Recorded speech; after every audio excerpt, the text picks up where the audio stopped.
That's very annoying. But go ahead and start talking about the Agias. I'm going to pronounce everything with a fake Don't Greek accent now. It's Melora.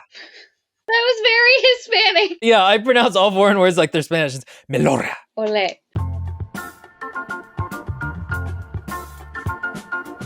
Hi guys, and welcome to another episode of your confirmed by many few of you favorite podcast, Unresolved Textual Tension. It's me, your host, Maria, with my ruggedly handsome co-host, William. Super rugged, super handsome. And what book are we doing today, Maria? Today we are reading a book that is called Lore, and once again I forgot the name of the author, by Alexandra Bracken, that Will chose.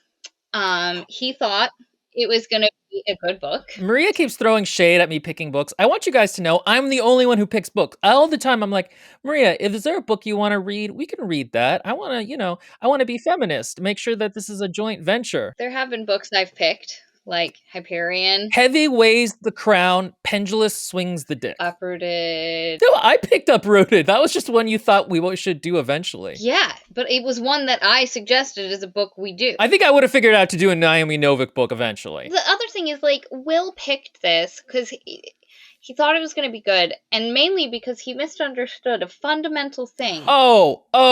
Misunderstood, or it wasn't in the synopsis. When I read the synopsis, I did not think this was going to be a secret competition. Me neither. I thought this was like going to be an interesting idea. That's what I meant. I did think it would be a secret competition. Just throwing me under the bus. I see how it is. This is what feminism reaps, guys. I'm going to read the actual blurb again. And that'll be a good introduction into what the basic concept of this book is. Every 7 years, the Agon begins. As punishment for past rebellion, 9 Greek gods are forced to walk the earth as mortals, hunted by the descendants of ancient bloodlines, all eager to kill a god and seize their divine power and immortality. Long ago, Lore Porcius fled the brutal world in the wake of her family's sadistic murder by a rival line, turning her back on the hunt's promise of eternal glory. For years, she pushed away any thought of revenge against the man, now a god, responsible for their deaths. Yet, as the hunt dawns over New York City, 2 participants seek her help. Castor, a childhood friend Lore believed long dead, and a gravely wounded Athena, among the last of the original gods. The goddess offers an alliance against their mutual enemy, and at last, a way for Lore to leave the Agon behind forever. But Lore's decision to bind her fate to Athena and rejoin the hunt will come at a deadly cost, and still may not be enough to stop the rise of a new god with the power to bring humanity to its knees. Okay, so I'll give that to you, but it is in New York. Okay, so here's what happens, guys. I thought, oh man, this is an awesome idea. It's an alternate history where the gods get hunted down. That sounds so cool. How would that change things? Maria, let me ask you a question. Mm-hmm. Is that what this book is actually about? No, it is not modernity plus remnants of ancient Greek religion and mythology, thus creating a new version of our modern world. No, it's just our world, but secretly unbeknownst to anyone else except a couple of families, clans, every 7 years in a not randomly, but in a chosen city or area, you hunt some gods. This has been going on for over 1,000 years. I'm going to start with how I felt about it, because I feel a little, in some ways I feel very strongly, and in some ways not as strongly as William. In this, I think this book at its core is very fine. It's not a great book at all. It is not it's like a mid-level book. It's very mid. It's fine. It reminds me of when we read Lightlark, and Lightlark wasn't good, but we were like, it's not terrible. The problem is what drags this book down a little bit, because I think, and Will and I agreed on this earlier, if I had read this as a high schooler, I would have read it and been like, that was a decent time, and then forgotten it existed and just moved on with my life. I wouldn't. Unfortunately, as an adult, and as someone who reads for this channel, I bring a certain amount of expectations. I'm fine. I'm looking with a magnifying glass for things, and it did not hold up to that, because the fundamental conceit of this book is not a good one. And what I mean by that is it has so many holes. There are so many ways that none of this should have actually happened. Now, the actual plot of the book is fine. I'll still make an argument for it being the least. So my general, to interrupt Maria for a moment, is that my general problem with this book is that each element of it is the least interesting iteration of the concept, both from a world building and then even to the characters and plot. Maria found them a little bit less odious than I did. The problem is that I am getting increasingly frustrated with books that are mediocre. And this book is, as me and Maria texted a lot of times, just incredibly mid. It's just mid. And it's so irritating to read mid books at a certain point. Especially because the idea that we went into, because again, I hadn't fully read the synopsis, but Will pitched it to me, and the idea Will had going into this, fascinating. You can tell that I'd be a much more talented writer than a lot of the people we've read. What's So up? just to be confronted with the like so many missed opportunities. I think that's what made it frustrating for me, especially in the beginning to read, was it felt like a lot of missed opportunities. But then when I realized this book wasn't trying to be like, again, the fundamental conceit needed work, and I will argue that is the big weakness. It also fumbles its main one of its main characters and an eventual antagonist terribly. But I think outside of that, I don't think this book was trying to be anything other than what its plot was doing. Again, it's like you have a decent plot, but in a terribly built world. The container is really stupid, but the actual drink inside is mid. Exactly. The drink inside was mid. And again, I think if I would have read this as a high schooler or even early college, I would have been like, oh yeah. And like then just forgotten it. But I wouldn't have had the like annoyance that plagued me in the first half of this book. By the second half, I was just like, it's mid. It's fine. It's doing its thing. For me, there was a bit of a relief because we've read a lot of really long, really scattered books. So one of the things we talked about in our Baruch Cormorant video is like I'm beginning to have less patience for books that have multiple arcs within them. Like there's like 900, and then each one feels like a fundamentally thing, but they're all in one book, so it's just long because you finish one and you're like, when's the next one gonna? And I'm slogging. And this book, it just like you have a start and the entire arc just goes straight to the end. It's one arc, it's one major thing. Part of it is it's a death competition, which I'm also a bit tired of, but at least a death competition is a tight arc. You know, like it's a tight plot. This is what we're doing. The scope, that's it. The scope of the story is tight compared to like Poppy War. Baru Cormorant. But those much richer worlds, especially Poppy War, that was an interesting like background. Not as developed as it could have been, but the conceit, the basic ideas in those books were better than the basic idea here. So they have the exact opposite problems. Yeah, well, going back to what we said, the other ones had like worse drinks inside, or at least Yeah. way longer drinks inside. Again, I found the drink inside this one to be, again, the way me and Maria talked about it is like, if I had read this in whatever the homeschooling equivalent to high school is, I would have been like, okay, I read it through. I thought it was okay.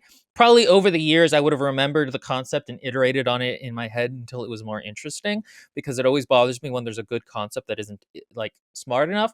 But I think also I would have missed some of the incredibly stupid fridge logic problems in this book and just basic world building issues. And again, I maintain modernity mixed with god hunts is such a cooler idea than secret hunt of the Aegean heroes' bloodlines.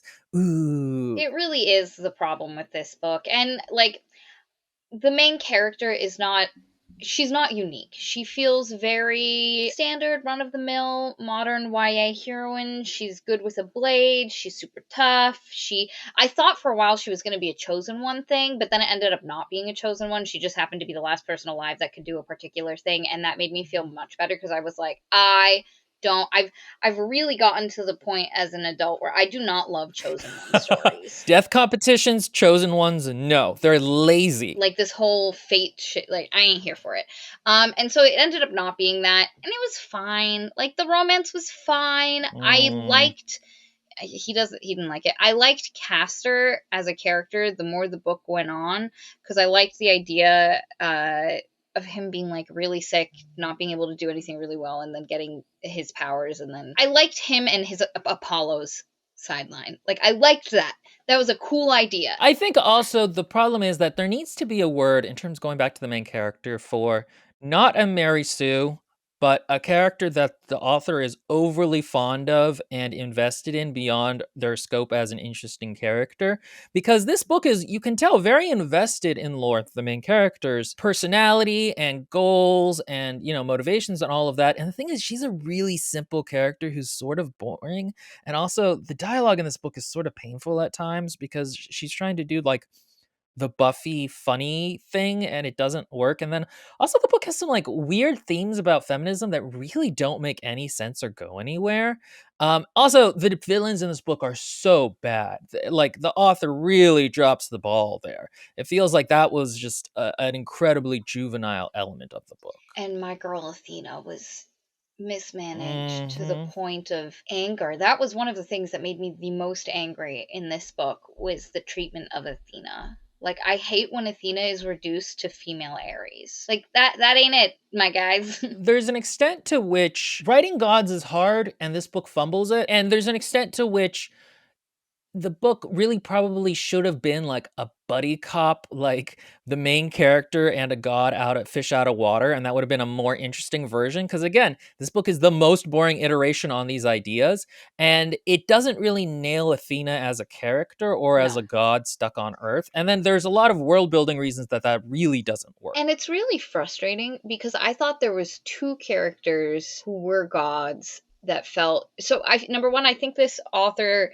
handled, and all of this will make sense when we do the plot, guys. I think this author handled the new gods better than the old gods, except for Hermes, which ended up being something Yeah. I liked, because Hermes felt like a guy who had actually paid attention and learned some shit in the past 1,000 years of living on Earth. Like, that guy had a building, that he had like a safe house. He had money, like he invested. He was smart, like he knew the world, versus Athena, who like doesn't understand puns in some instances. And I was just like, okay, so you got that, like, this was an option for how these characters could be. I was actually very upset because a lot of the things I complained to Will that I wish the gods, the old gods, because there's three old gods when it starts, encapsulated, you end up finding Hermes kind of did a lot of the things that I wanted. It just like, He just also wasn't very good at it, though. none of this entire book plot should not be possible. I'm going to make an argument for how the Agon should have happened, because it is fucking insane. It is insane. You had 9 gods. It's one of these problems where either all the gods should be dead or none of them should be dead, and the world should look utterly different. And it kind of facilitates between the two. But we'll get more into that as we get into the world building. So, where does this book start? This book starts with the ascension of, I guess, New Ares. There's a flashback, but it's not important. This book basically starts with our main character, Lore. Her name is L. The way it's written in the book is Lore. You know, like Greek lore. Wink. Her actual name is Melora, but we don't learn that for a while. Basic idea of this world. 1,000 years ago, a bunch of the gods were angry that people weren't praying to them and listening to them, so they tried to, like, by force of might and fear, smite the humans into believing in them again. And Zeus, all of a sudden kind and benevolent, was like, no, I shall punish you for your transgressions. The 9 of you who did this shall be put into an Agon, where every 7 years you shall take mortal form, and the hunters of these ancient families, like these Greek heroes, will hunt you down and kill you. And if one of the humans should kill you by blade, then they shall have your power, and you shall be dead. But then they become something for other hunters to hunt. And at the end of it, and it lasts 7 days. And if at the end of the 7 days you have either become a god or you are still alive as a god, you just get to poof back into incorporealness. But you can never get to Olympus. There's this idea that, like, there is a realm of the gods that they can't access anymore. And you have 2 choices as a god once the Agon is done. You can either be corporeal and, like, build financial empires and, like, prepare for the next Agon, or you can be an incorporeal little potato and just float around. You're incorporeal, but in this world, just floating around. You can look at stuff, but you don't do nothing unless you want to. And this is the main problem with the world building. Because what the fuck are the gods doing between these hunts? They're not preparing for the next hunt. If I was a god, I'd build a bunker, I'd build institutions. This book really should immediately, this world should break into a cold war between god nations where they're building them to protect against the next hunt, and hunter nations who are just like hunting stuff. And Yeah. it is such a problem that they don't disappear between hunts. Part of it is there's this idea that the new gods, the ones who were humans and then killed a god and now they're gods, they generally stay in a corporeal form and, build financial empires, help their family. But the problem is, this really muddies the idea of the hunting clans are supposed to be killing the gods, because if your clan now has a god as part of it, that god is now yours. And it's not like this god was like the defender of this ancient Greek hero. No, no, no. It's literally just, did you happen to kill that god? Okay, now you're it, and now you're part of this family. But that means the other families are fighting to kill your god now, but also fighting for the other god. The other issue with this is, let me tell you what should have happened after the first surprise Agon. Okay? They do the first one. From if one of the gods dies, whatever. But the rest of the old gods should have looked at each other and gone, "Hey, the minute this ends and we're immortal again and we can take corporeal forms, kill all the families. Then it'll just be the 9 of us, and nobody will survive."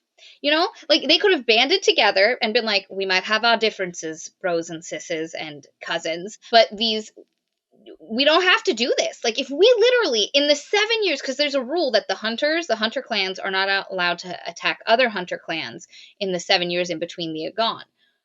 But there's no rule that the gods can't do that. Like, why have you not banded together and literally just smoked them out? They knew who the families were before the first Agon. Like, there's no way this should have happened. And also in ancient Greece, like, Yes. this is gonna not be an issue. Like, nowadays, okay, maybe you can hide out in New York or something, but no, in ancient Greece, these gods. And the other problem is there's a fundamental problem where, like, if the gods are powerful, it makes more sense for families to form in protection of the gods, so the gods give them powers during the 7 years that they're not in control. You wouldn't immediately go, in ancient Greece, be like, you know what? I'm going to kill a god and get its power. You're going to go, I want, whatever awesome thing the god can do, they can protect me for these. I'll protect them during the 7 days if they give me shit. I realized something. I don't think the Agon started in ancient Greece. I think the Agon started after Christianity took hold. Like, Roman Empire's gone. Christianity, or I think it was happening as Christianity was taking over the Roman Empire and getting rid of the Roman version of Greek mythology religion.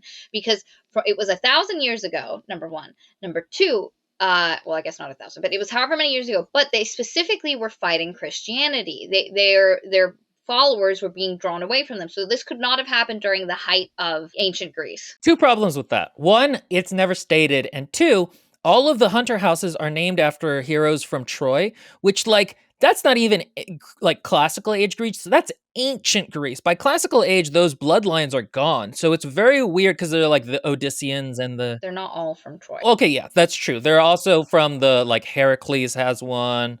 The Cambrians, I think, was what they were called. Cadmeans, Cadmeans, because of the Cadmean War thing. the like Pegasusy people, Bellerophon. But still, it's been going on for 1,000 years as Christianity. So let's say 800 years, maybe. Like, it's an odd thing for them to be like, this have been a problem from pre-industrial times. What makes so much more sense is if the gods just poof out of existence for those 7 years between the 7 days, or they're like stuck on Olympus. This makes so much more sense in terms of why there are fishes out of water every time they show up. It also explains why more of them have died over time, because back in ancient times, people were less deadly. They understood the rules better. But, now in modern day, they would have to deal with like guns or like tracking darts or GPSs, like that would also explain, because the other problem is over 800 years, half the gods are still alive. They should either all be dead or all be alive. It doesn't really make sense that half of them would be okay and half of them wouldn't. Let's assume they never would have wanted to all team up to crush in between the 7 years. It makes no sense that they are not, because again, they are stuck in this world. Whether they're incorporeally stuck on this world and they choose to float up on a mountain, or they choose to take a corporeal form. They are stuck in our world, which means they have been witnessing civilization.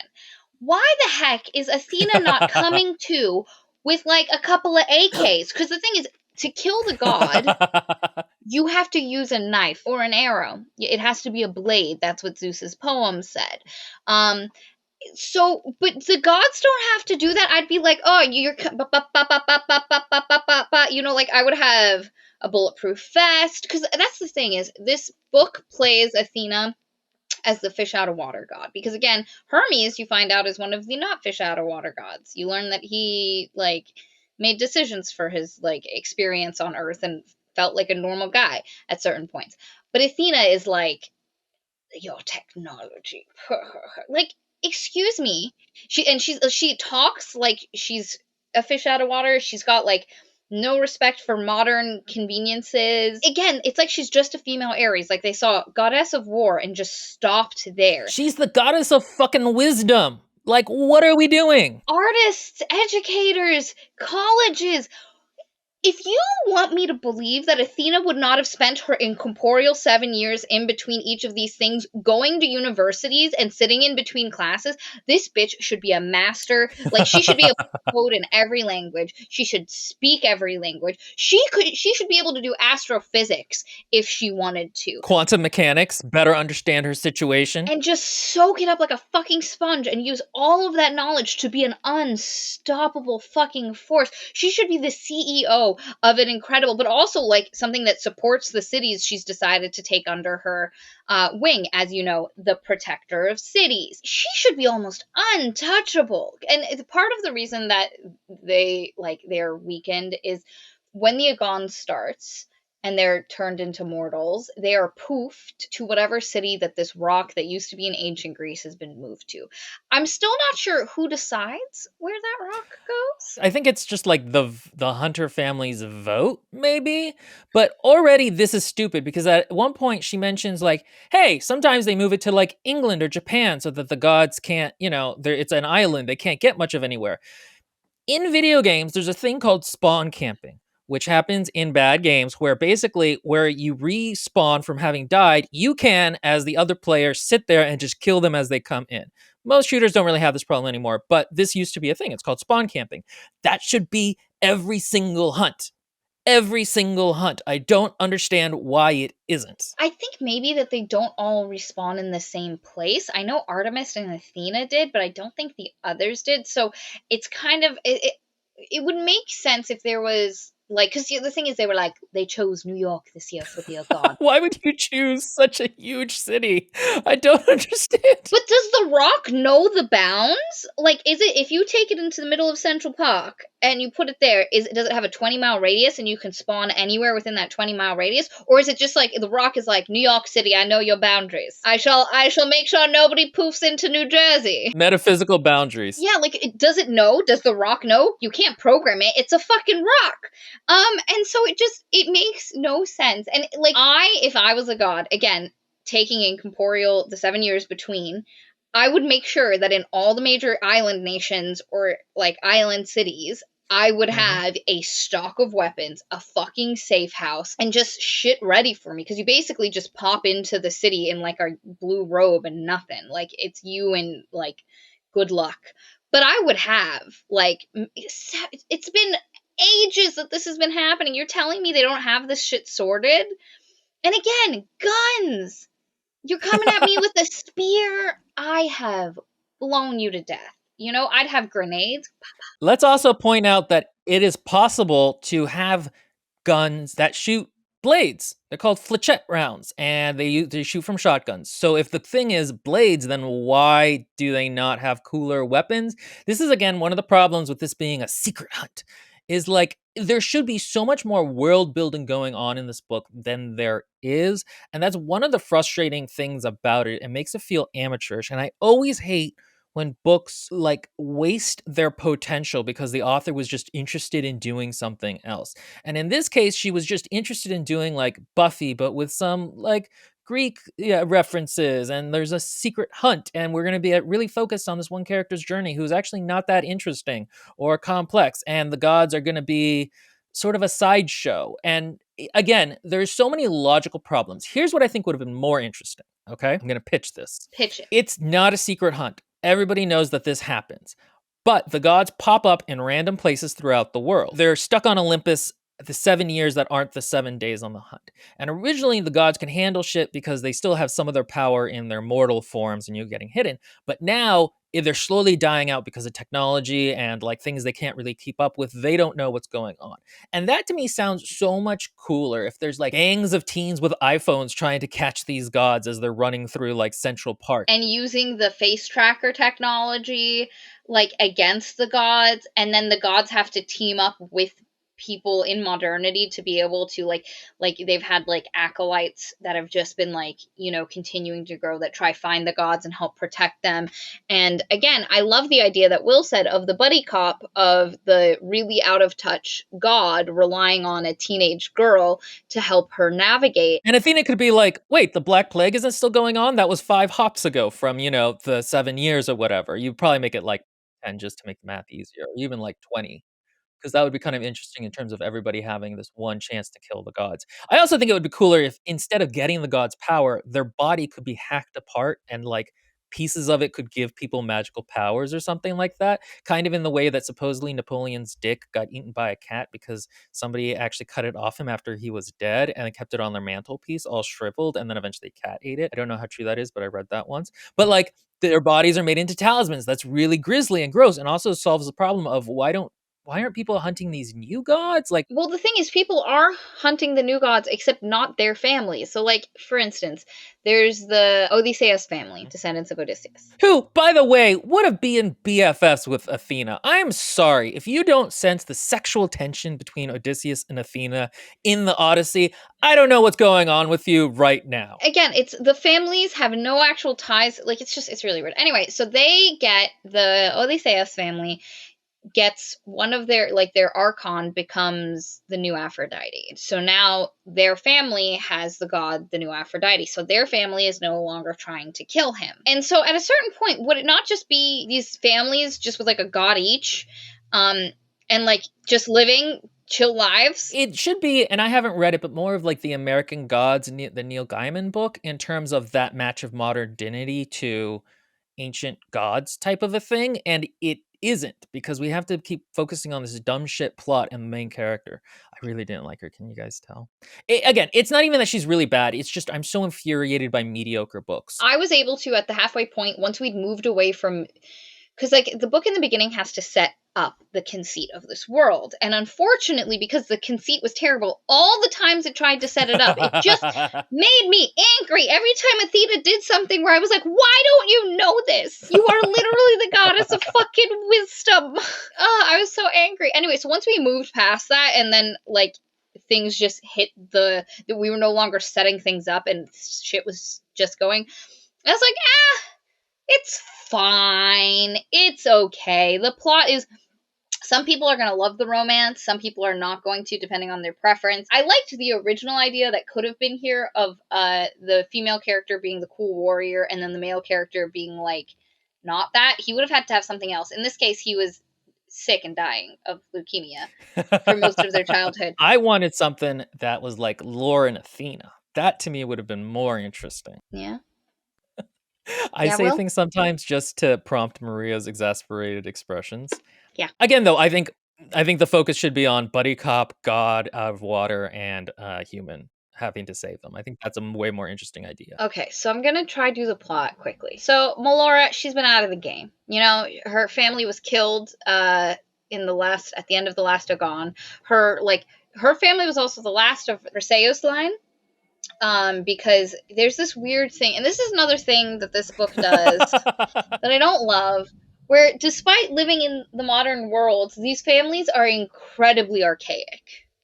Like, they've been living in New York, in Paris, but they're incredibly archaic to the point where even if you kill a female god, only a man can inherit the power of the god.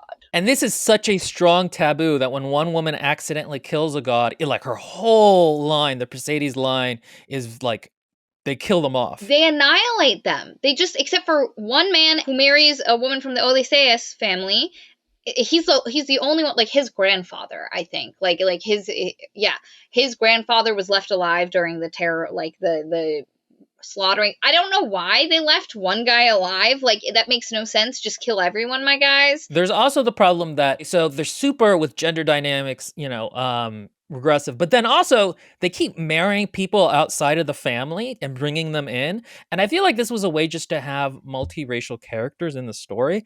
And I get that, but it makes no sense. Either these hunters are super inbred and archaic, or they're embracing more modern ideas. And like it actually would have been kind of interesting if there had been a divide in the houses between the more archaic, like, we have the Habsburg chin at this point because we're so inbred and we refuse to use like tracking darts, and then the more modern ones who are using like face tracking. And who are like, yeah, no, you can marry people, like it's fine, and like women can have power, that's chill. But it's not. They pick and choose the things where like the families, and like all the families are like this. It's not like it's four of them and the other like five are chill. No, they're all assholes about this. Again, oh, and the reason I remembered why they didn't. So there is the Aegis. By the way, why would you not find a narrator who can speak Greek? Like, that was actually another thing that we have not introduced about this review that's really important. Yeah. Maria, would you like to talk about your ethnic heritage for a moment?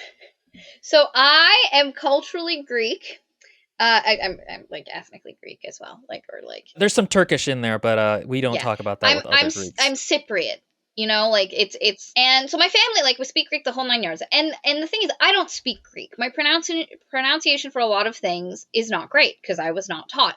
But I have enough of an ear to know when people, and there are words that I do know how to pronounce. And I let my mom, because I was like, am I just being picky about this? Because like I've got a chip on my shoulder. So I let my mom listen to some of the pronunciations of the audiobook narrator, and she was like, nah, that's not even, it was like, and certain words she pronounced okay, like Odysseus, because they spelt it to sound like that instead of Odysseus. But there are so many other words that were just English inflection. It's Achilles, right? Not Achilles. Achilles. Exactly, right there. Achilleos. So, like, why wouldn't you make the pronunciation of the last name have some of that? It's weird that they just were like, let's get some American bitch to.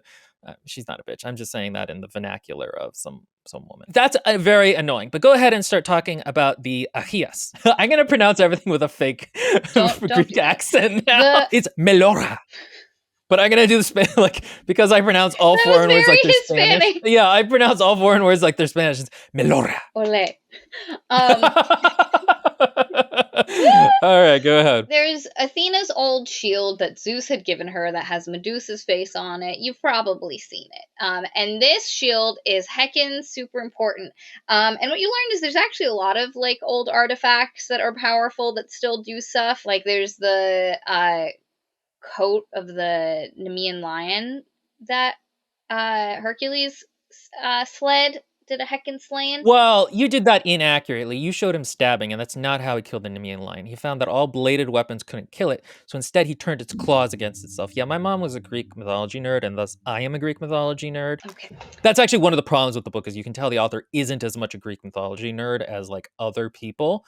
Though at one point she did say the sky was like wine dark, which is a reference to the Iliad, and very cool. And this shield can only be used by the Perseus family because it was given to them by Zeus at some point. If you kill the last of it, like if you completely annihilate that family, the shield disappears. And for some reason, the shield is like, everybody wants it. Everybody's real flippin' hot for it. Like Admedes' family stole it like a couple hundred years ago, and like they can't use it because it has to, the only way you can use it is if it's freely given, and so they'd have to get someone from the Perseus family to give it to them, but they stole it, so that didn't happen, so they can't use it. They've literally got it locked up, and that's why they left our main character Lore's great grandfather alive, so that like the line would continue, but in a non-threatening way.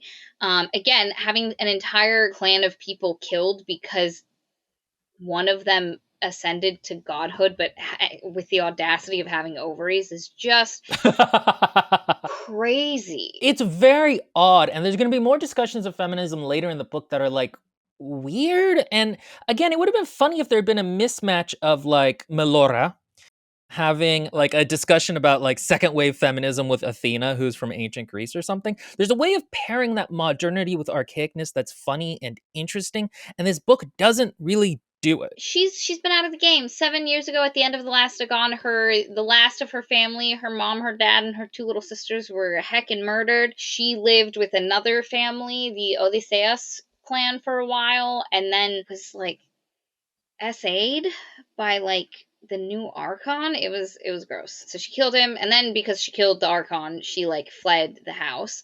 The other thing you should know is that at 12 years old, everybody thinks she's the heckin' coolest fighter, and she's developed such a name for herself that these ancient families call her the Spartan. Again, she's 12. Here's my other problem, and this shows, I think, that the book is a little bit superficial in how it deals with Greek mythology and Greek culture, in that the idea of the Spartans as super cool fighters is a classical age Greek thing. It's not an ancient Greek thing. And again, all of these families are drawing their inspiration from ancient Greece myths and again a lot of the Trojans. And so it doesn't make sense that like in the Iliad, Menelaus is the Spartan guy, and that's before again they got like very xenophobic and gay. And so it doesn't really make sense that these families that are so holding on to tradition would view the Spartan as a good as a laurel that's impressive across different families. It would make a lot more sense if they were like, oh, you're the like the second coming of Perseus or something like that. It's one of those things that like pulls you back a little bit. But also, again, she's 12. Like, even if she's impressive for her age, other groups of people should not know that she's cool enough that they know her as like the Spartan child. You know, like it's just an odd thing, especially since everybody's going through the same training. It's the kind of thing that should show up a little anyway. One thing is that the book also keeps flashing back to her childhood and her training, and this is where she meets Castor, who has like leukemia and is thus weak. But he's like, okay, we're gonna pair the outsider girl with the weak boy. But immediately they have a connection, and they're like, we're gonna do this. We're gonna be tough and cool. And I like the idea of this and not the execution. Castor is part of the Achilleos line of peoples. And I don't know, he's just a random member, but her dad, the last of the Perseus family men, was friends with one of these guys, which, like, either we're friends or we're not friends, guys. Like, if the clans have, if you can have, because her mom was also best friends with this lady from the Odysseus family, like, well, I guess she was from, actually, never mind, that makes sense. She's literally from that family. But, like, if we're doing intermarriages, we know enough about each other that, like, it just makes the Agon, like, at some point, everybody should be like, it is not to our mutual benefit to keep trying to kill each other every 7 years. Her dad was friends with his dad. His dad got her in because, again, she had no one she could train with because her entire clan had been killed 100 years ago. And so she went and trained in his clan's school slash family place, and that's how they became like besties. I agree. I liked the idea of this. I would have liked it more if because there's the idea that he goes into healing because he's sick and he's not a great fighter, and like healing, that's a route. But that he wants to be strong and he wishes he could fight, and it's something that he still wanted to be able to do, and he was actually pretty decent at it despite the fact that he was very weak. I would have thought it was more interesting if he was more like Van. There's a character named Evander, and Evander did not want to fight. He did not want to have to do any of this. There is a theory that one of the other characters has about him that he cut off his own sword hand so that people would stop forcing him to be a warrior when he didn't want to be, and now he's like guy in the chair technology dude. He's Hacker Man and Messenger Man, and Spy Master. And I like that as an idea, and I think that would have been really interesting to pair up with as a, like, if that had been Castor's thing, and now that he was like, you find out Castor's the new Apollo, that he had to confront the fact that he's never wanted to fight, and like he has a hand again, and like he has to come to terms. I thought that would have been a little bit more interesting and engaging, especially if you're already going to be going into the dynamic of tough, cool, hard, like tough fighter chick and like less tough guy. Like if you're going to go there, go all the way. That would have been more interesting, but it doesn't. And what happens in the plot of the book is that Melora is in like these underground fighting rings, and she's like working out her anger because her surrogate father Gil died like a while ago, and so she's fighting. She's doing fist fighting, that thing that people do, And then into the ring steps Castor. And she thought Castor died 70 years ago from leukemia. And so she's like, oh my God, you're here. But also, I'm mad at you. Why didn't you tell me you were around? How have you been alive this whole time, you jerk? And he's like, I couldn't plot. And like, he's looking for you or something. And we're like, oh, who's he and what is he looking for? And it ends up it's Wrath, who is the guy who killed Ares? He's the new Ares. yeah, and he's a super baddie, and he's like cartoonishly evil the whole book. And it is one of the weaker aspects of the book. Castor pops up. She's like, go away. I don't want anything to do with you. I'm out of that life. Get out of here. You deal with your stuff. And he's like, oh, she's out of that life. I'm not going to drag her back in. So I shall gracefully bow out. As she's walking home with her best friend, Miles, who is Sassy gay. I didn't find him sassy. I just found him a supportive friend. To be fair, yeah, it's more that all of the characters in the book are sassy sometimes, and I hate all of their dialogue. But Maria has a higher tolerance for that kind of thing than I do. I just hate not funny. If you're not Tamsin Muir, don't try to write funny characters. That is very, very limiting, William. Because that's one writer. She's the only, I'm sorry. So, yeah, she goes home with Miles. She gets to her home, and on her doorstep, there is a bleeding to death Athena. And you're like, oh, snap, one of our first interactions with one of the gobs. And she's like, what are you doing here? They get her inside. Athena's like, my sister betrayed me when we spawned into New York. We respawned. Yeah, I think she's going to try kill me, and I also would like to really kill Wrath. You know the guy who killed your family. She was like, help me, Melora. And Laura's like, I'm out of that life. And she's like, don't you want revenge for the man who literally brutally murdered your family and your little sisters? Why would you not avenge their deaths so that they can be peaceful and free? And Melora's listening to all this, and she's like, you know, bitch is speaking some truths. And because one of the reasons she doesn't want to kill Wrath is she doesn't want to become a god herself. But she's like, because Athena's like, if you help me, because Athena's dying, she's not doing super great. And if Athena dies, that's it for her. She's mortal. But she wants someone to help her recoup, protect her while she is recouping, because she will eventually heal herself, but she needs a protector. And she was like, I remember what they used to say about you. They called you the Spartan. She was 12! Because Athena literally implies that she's been looking for her for years. And she was like, so I want you to be my, bondswoman and protect me and serve me so that I may fight. And if you do that, I will kill Wrath for you and get you your revenge. And she's like, well, damn, this sounds like a solid offer. And she says yes.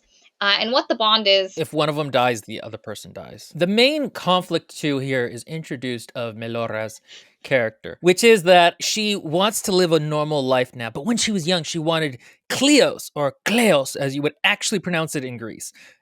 And that's another thing that's irritating is the book sometimes uses Greek terms for things that are like glory. You could just use, there's no particular reason to use the actual Greek word, and especially when the narrator can't say it. She wanted to be, a legend, which, by the way, is weird if it's a secret hunt. What your legend among 5 other hunting groups? A total of 1,000 people. I think this is supposed to mirror Achilles in terms of Achilles' choice of glory or a long, happy life. But it's not really explored as well as even that is in the Iliad, because she doesn't really want that anymore. And there's no real understanding of why she should want that. And again, this is a place where the archaic mindset could clash with modernity in terms of these houses are so in their own little world where they're still trying to maintain ancient Greece culture and values of being a legend is really important versus the modern hey, I want to chill on my couch and watch Netflix.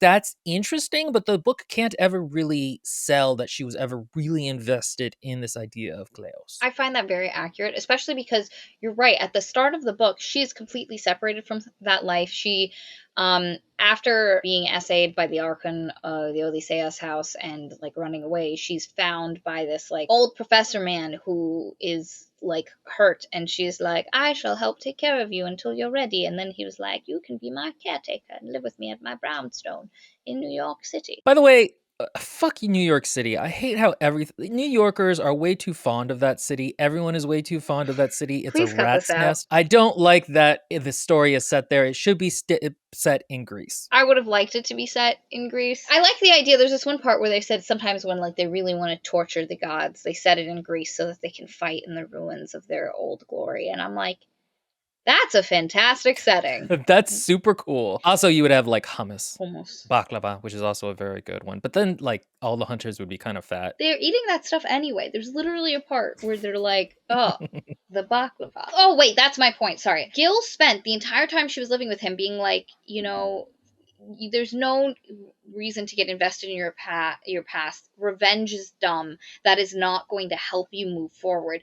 You need to focus on you, your future, becoming like a good human, doing good things for other people. And she's like, yeah, that's what I want. And so like that's how she starts the book, where she's had these years of like healing with like a kindly old man, and then she's like, yes, never mind, revenge. It's sort of a conflict, but you never really get sold on the Kleos idea. It's just like, I'm theoretically interested in this, but I'm not. And like, it's not sold very well. It feels more like this was something I used to want, but it's not. Like I never felt now that she wanted it, which Yeah, that's a good point. muddies up like some of the, because like The conflict, the heart at war with itself, the most important part of literature. Yeah, this book isn't great at that. one thing I'll give it is her motivations stay pretty consistent, which is something I mentioned because we have read books where I've been like, what are the character motivations here? How are they changing so much? So like half a point for that. She decides to do it. And then she's like, oh, I need to heal Athena. She needs to be healed. She's like, let me find Castor. He should have finished his healer training. So he goes, she breaks into the Achilleos house, like giant building that they live in. There's a party going, and then she realizes, oh, because the god Apollo was killed at the end of the last Agon, but nobody knows who killed him or whose family he's part of. They've kept a tight secret on it. But as she's there kind of watching this party, she realizes, oh, they have the new Apollo, and you as the reader are like, oh, it's Castor. It's Castor. He's been missing for 7 years, and now he suddenly popped back into it's fucking Castor, and it's Castor. The archon of that house is a dick, and he like is kind of rude, but pretending to be like deferential to the new god. They end up betraying Castor. Artemis comes in and has a fight, but basically what happens is that Castor and his buddy Evander decide to partner up with Lore and Athena to get Wrath. Because Cadmos also came in and like wiped out their house. Heckin' bad stuff. So they're like, we must band together. And Athena's like, I don't like new gods. New gods suck. And the new gods are like, well, you fucking suck as well. So eventually they patch that up. They decide that they're going to find Wrath is after a way to end the Agon. And apparently there's an alternate version of the poem that gives you the instructions for the Agon. And the alternate version has a way to end the Agon and to become the ultimate victor. And Wrath wants that, so he can be the heckin'. He's been killing a lot of the new gods, because if God kills another god, their power doesn't go anywhere. They just poof out of existence. And so it's a way to like minimize competition. And so they were like, if we can find the other version of the old poem first, we can thwart him, and on our way to figuring out what that is, we'll probably run into him, and Athena's like, and then I can kill him. So they do some things. They have to go to the Odysseus house, because that's like, they have the best library, and if there's any information, it'll probably be there. There's a whole side plot with a girl Melora used to know, and in the Odysseus house, and blah, blah, blah. And then eventually they're like, okay, we're going to work with the Odysseus group is going to work with us. We're going to do these things.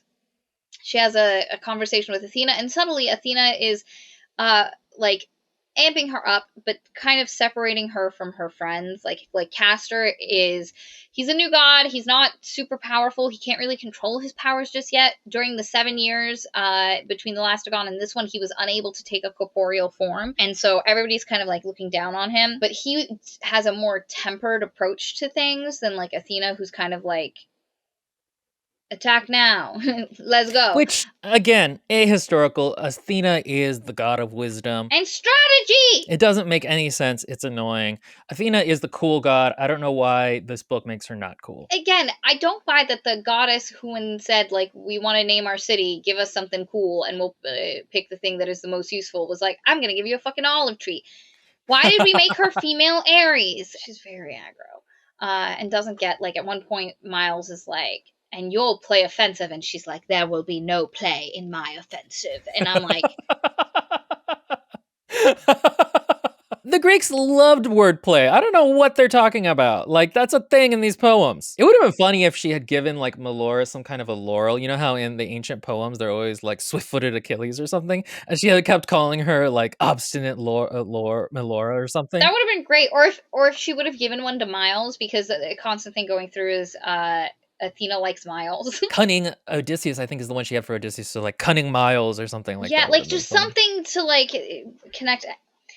There's a lot of things this book could have done to really, like, bring in some stuff that it didn't do. And so they have to attack Wrath, but eventually you discover Sacre Bleu. Castor can't die. Like, he, this whole time, despite being an immortal body, will just come back. He's not dying, and they're like, you still have immortality. And one of the things that's happening with Castor, and the fact that nobody picked this, that Athena didn't pick this up beforehand, really flippin' annoyed me. Castor can't remember how he became a god. He doesn't remember killing Apollo. He was literally on his deathbed dying of leukemia, and then woke up as, like, he remembers seeing Apollo, and then woke up, and now he's a god. And so I looked at that and I went, oh, Apollo was done with the rat race, sacrificed himself, and gave himself and his powers to someone who needed it, and thus Apollo still exists incorporeally, and it is like a pure form of sacrifice, and that's how Apollo got out of the Agon. Immediately, that's what we all guessed. And then the book holds on to this till, like, the last And they're like, wow, I wonder why you are immortal, but nobody else is. And I'm like, because Apollo got tired and was like, I'm done clinging to this goddamn life. And, like, the fact that Athena didn't look at this and go, oh, that's how I can return to my father's bosom. Anyway, so they have to, Wrath, there's fights, there's plot issues, there's things. Artemis gets killed. And then you discover that Athena has been a baddie all along. Not just a baddie, a super baddie who sliced off children's body parts in torture to get their parents to talk. I hate it. I hate it so much. So what you discover is that when a young Melora, when Wrath ascended to godhood, because he was a dick, the guy who he was the head of the Cadmedes house, he was a dick, and he wanted to marry Melora. Like, this is glimpse another example of, you know, mustache twirling evil villainry. Her dad was trying to find houses to partner with for the next Agon, to help keep his family safe, and the Cadmedes were like, yes, let's meet. And they were like, I will protect your family if you give me your daughter for marriage. And at first he's like, we can't just make that decision for our kids, because this Archon also had a son. Like, we can't make that decision for them. I'm not going to make that. And he goes, no, you misunderstand me. I do not want your daughter for my son. I want the Perseus family blood in my line. I will marry your daughter, but don't worry. I will wait until she is 12 to marry her, as was the old ways, and then I shall only bed her once she has her first blooding. Once she's blooded. And I'm like, oh, that's gross. Again, how can we be modern? Like, these people literally own a restaurant as a cover to support their family. Like, it's not like they're completely isolated. They're in New York doing stuff, and they're like, yes, I'm going to marry a 12-year-old. Like, oh, fucking disgusting. And the reason he wants this is so that he can use Athena's shield, the Aegeus. Like, that's what he wants. That's his goal.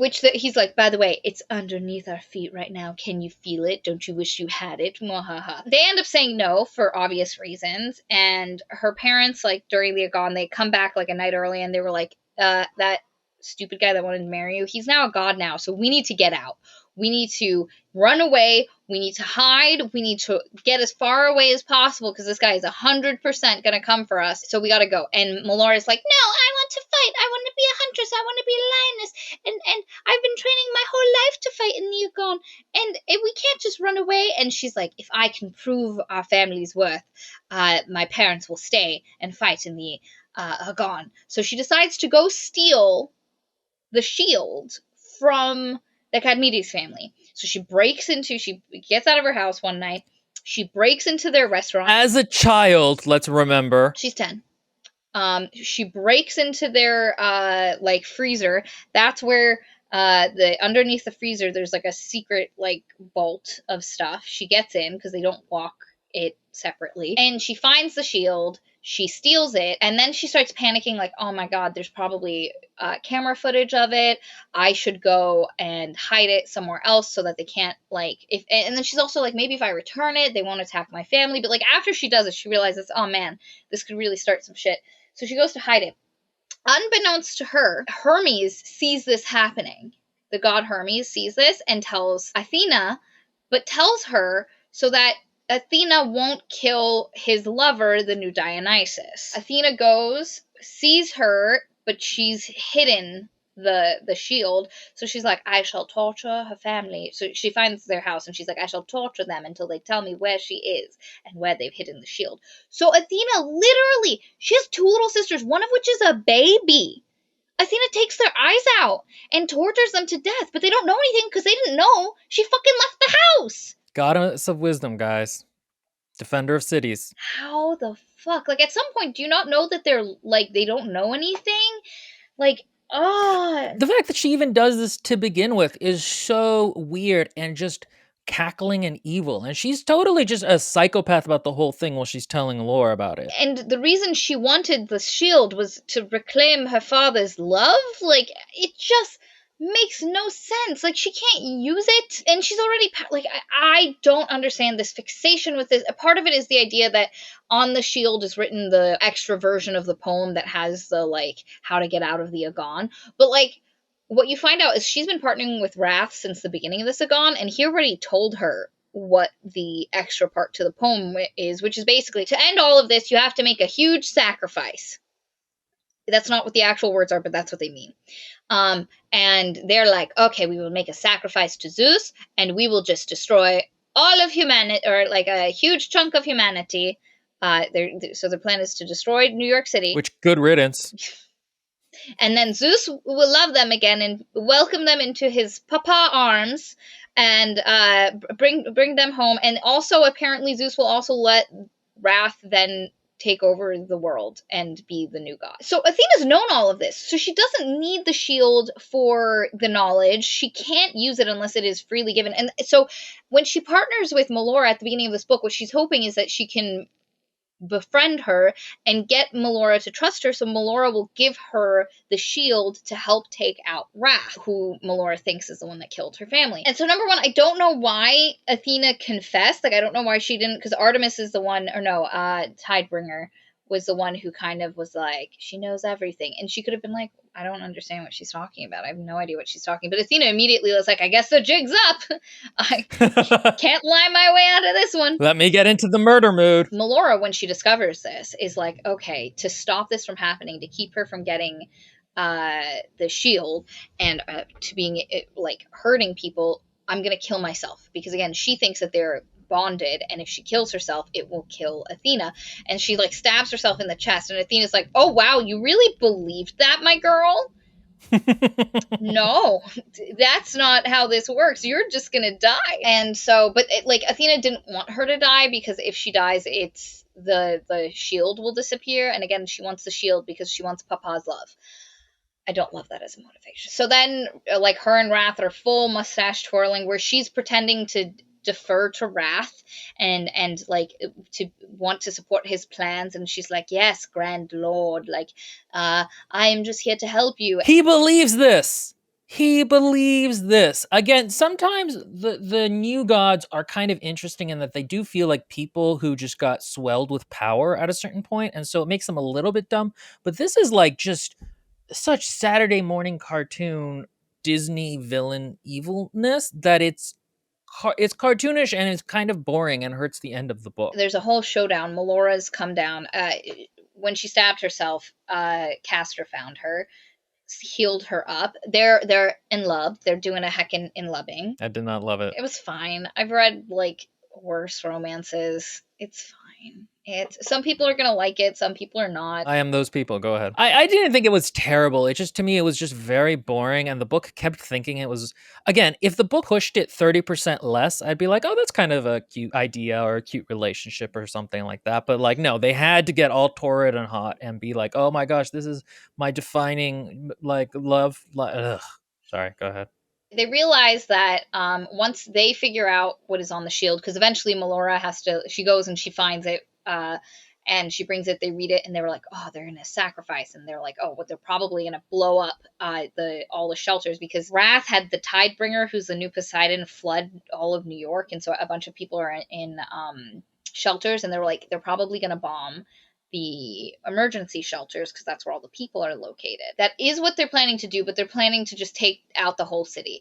So they have a plan to like rescue the people. Castor's going to do one thing, and Melora's going to go confront them. And her goal is to get Athena and Wrath to fight, and one of them kill each other, and then they just have to deal with whoever the last one is. It doesn't work super well because Athena has apparently done a really good job of making Wrath think she's on his side, but like she has the shield, they're doing a heckin' fighting. Athena does end up killing Wrath, but not before he poisons Melora and Athena, so they're both kind of dying. And also the grand evil plan was they had giant tanks of A sea fire, which is known as like Greek fire, which is like it in like when you put water on it, it burns hotter. It's like the fire in Game of Thrones. Take a shot. Wildfire. They were going to release it underground. Now that everything is flooded, there's water all under the city, so they were going to release the tanks, and also they had them on the transportation system, so it would just leak sea fire all through the underground, light it, and the entire city just goes kaput. So she has to like thwart that, but also like fight with them. She cuts off Wrath's hand. And then the problem with this is Athena has signed up, because earlier you saw Athena protecting people. Like she's still committed to her goal of protecting the city and being the protector of cities, you know?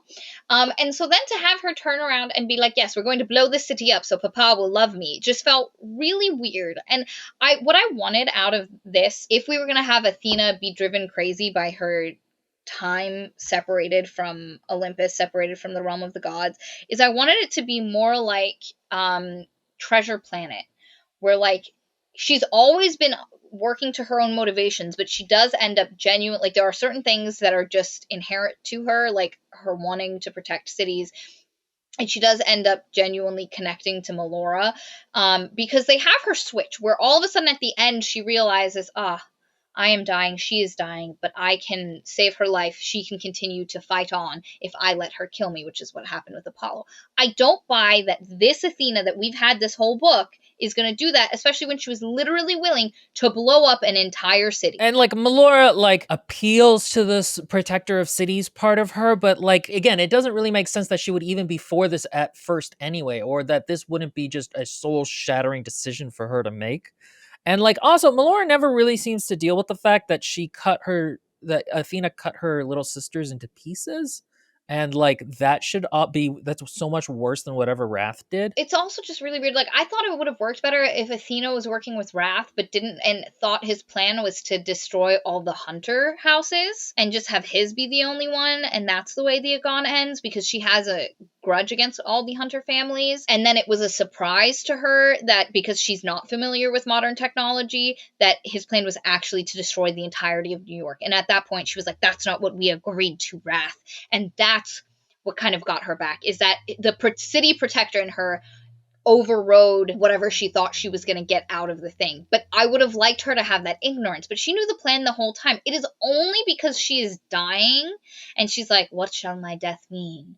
How can we continue to fight? That she lets Melora kill her. Because, like, again, she's dying, but she gives her a dagger and is like, stab me through the heart. And I don't buy that. I would have liked it so much more if, again, we committed to that fish out of water thing. Athena had potentially been working towards her own ends for her goals. Her and Melora do have a break off. I don't want her to have been the one that literally murdered her family. I think that's a little extra and out of character, especially for the shield that just represents her father's love to her, which it's a real weird reason for Athena to suddenly become a baby slaughterer. But yeah, so they end up having a separation. She is working with Wrath because she doesn't fully understand what his plan is, but once she understands it and she realizes what he's going to do, they have an epic battle. She's wounded and dying in the battle. She calls Melora over and she was like, I was blinded by my own goals and forgot that, like, protecting cities, what my purpose as a god was in my last moment. Do this for me and continue, like take my legacy. It doesn't have to end here. That is an arc, baby. Much better. But it just isn't there. And again, this, I go back to what I said at the beginning. This is the most boring iteration of these ideas possible. It's interesting because there's it's certain basic things that an editor should have just been like, "Hey, this is boring. This is how you fix it." It's not even like prose, which require a lot of work to fix. This is certain basic, and the things we have suggested would not fundamentally change a lot of the scenes in the book. They would just clean it up so they would make sense.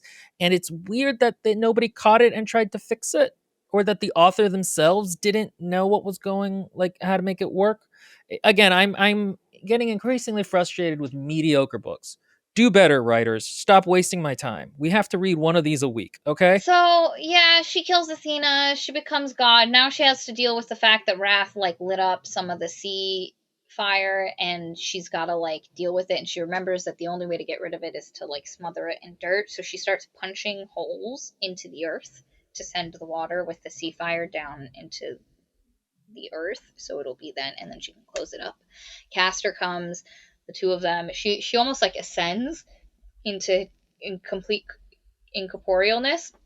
And he holds her and he's like, "No, stay with me. Please stay with me." And I was like, man, we recently read a book that did the whole stay, don't leave thing way more emotionally compelling. Hashtag the Golden Enclaves, Naomi Novik, Ah, the queen. And so she stays, she wakes up, everybody's like, "What's going to happen at the end of the Agon? Are you two just going to disappear and be incorporeal again? And we won't, like, Miles is super sad because he was like, 'Don't leave me, I'd like you to stay.' And she's like, 'I don't know, but even if I can't come back corporeally, I'll be here. Don't you worry.'" And then as the Agon is coming to a close and they're wondering, her and Castor are sitting there holding each other, wondering how this is going to go, she sends a prayer out to Zeus, being like, "Let this just end. Please let us stay. Let us just be here.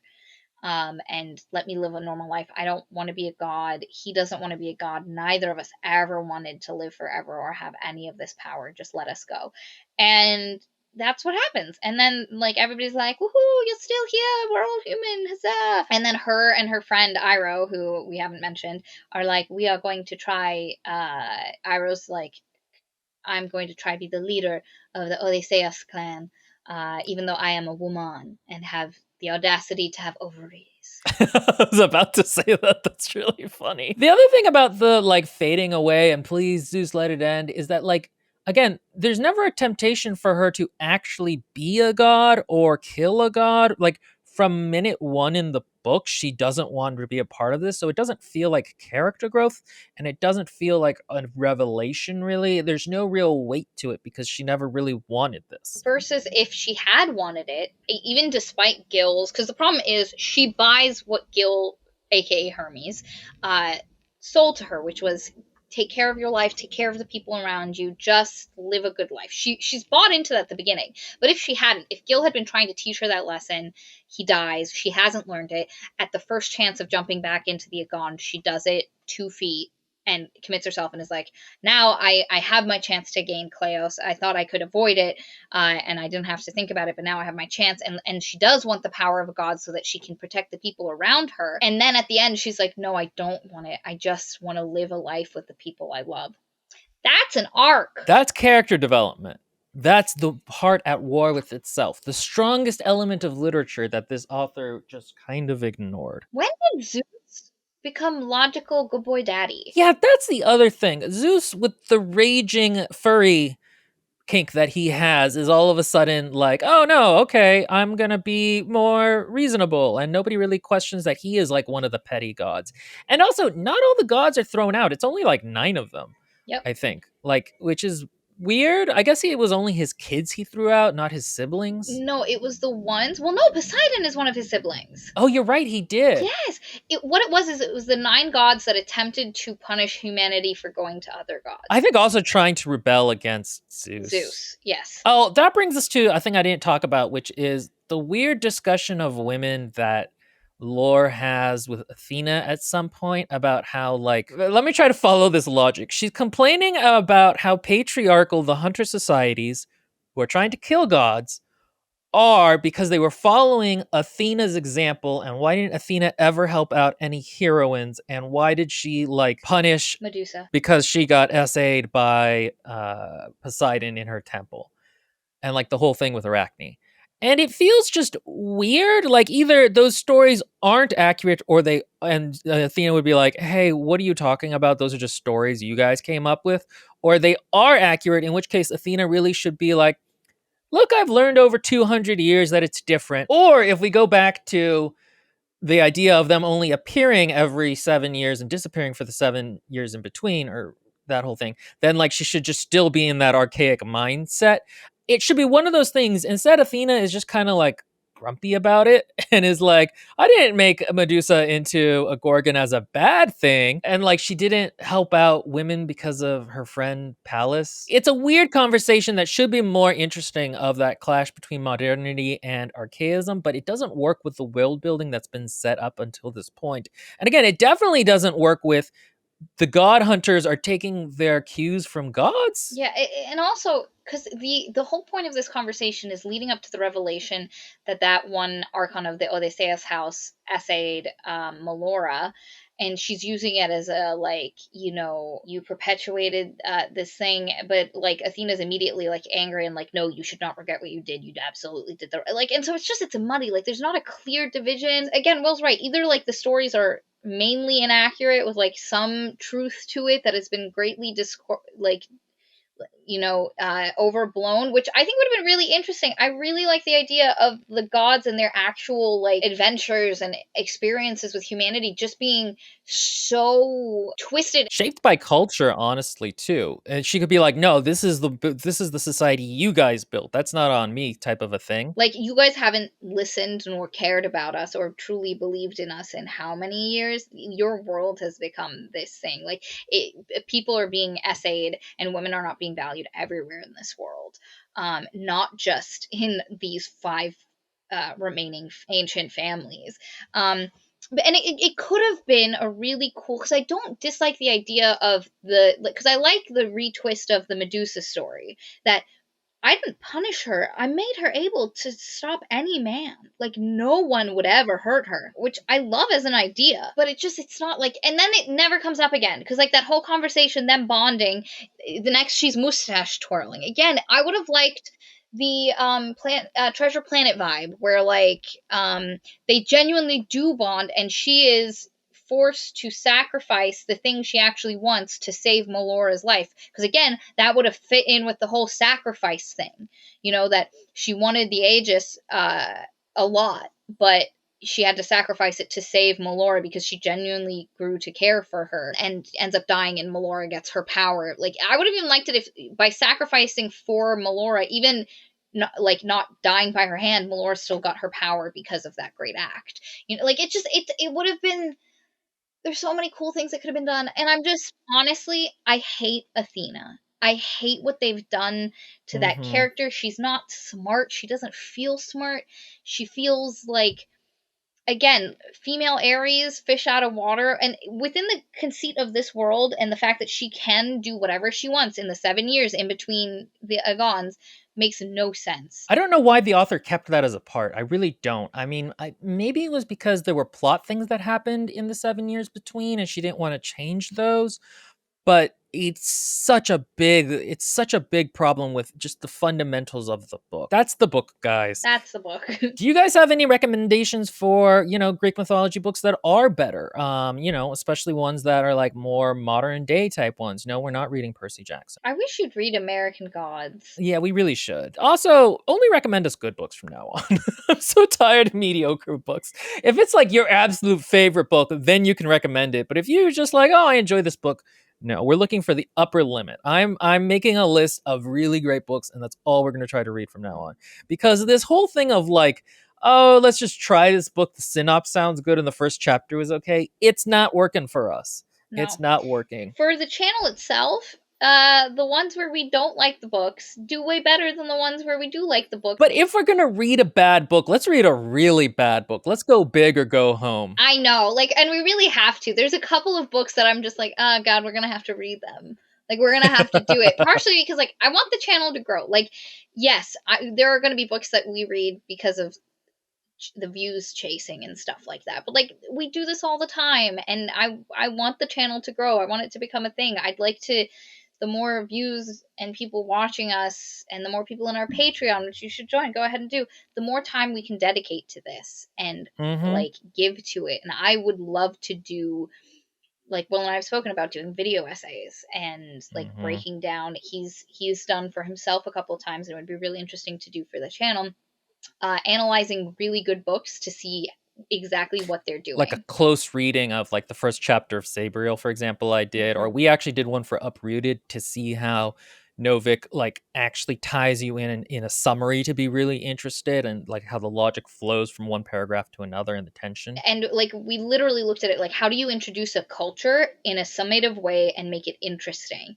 Like, what is she doing? And so we went in with that specific, like, what's happening here, microscope, and it was really fascinating. And so yes, we will sometimes read books because people have told us it's bad and because it will get us views.